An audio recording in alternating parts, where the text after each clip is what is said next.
बिस्मिल्लाहिर्रहमानिर्रहीम। अस्सलाम वालेकुम वरहमतुल्लाहि वबरकातुहू। नमाज फ़जर की पाबंदी करने वालों के लिए 10 बशारतें। मैं समझता हूँ कि कोई बहुत बड़ा बदनसीब होगा जो इन नबवी बशारतों को पढ़ने या सुनने के बाद भी नमाज फ़जर छोड़कर सोता रहे।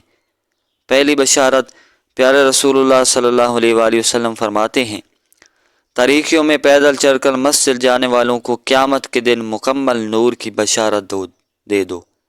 दूसरी बशारत, फजर की दोनों रखते यानी सुन्नत दुनिया व माफ़ीहा से बेहतर हैं।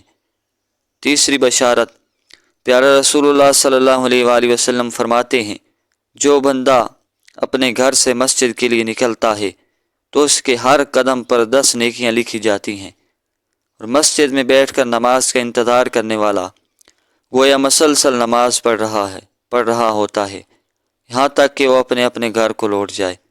चौथी बशारत इरशाद बारी ताला है, नमाज कायम करें आफताब के ढलने से लेकर रात की तारीकी तक, और फजर का कुरान पढ़ना भी यकीनन फजर के वक्त का कुरान पढ़ना हाजिर किया गया है।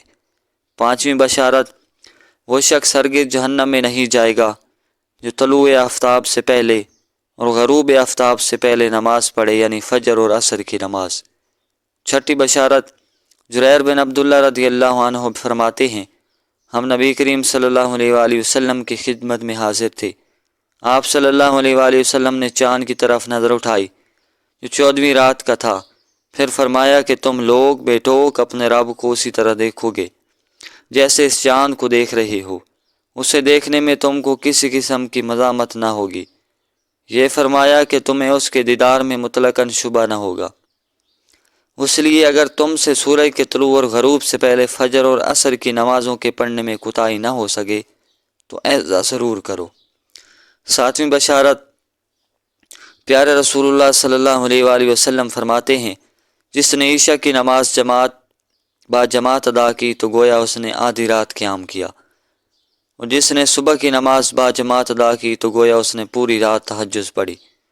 आठवीं बशारत, प्यारे रसूलुल्लाह सल्लल्लाहु अलैहि वसल्लम फरमाते हैं, जो शख्स नमाज फ़जर पढ़ने के बाद चाहे नमाज पर बैठा रहे तो फरिश्ते उसके लिए दुआ करते हैं, और फरिश्तों की दुआ ये होती है, अल्लाह इस बंदे की मग़फ़िरत फरमा, अय अल्लाह इस बंदे पर रहम फरमा।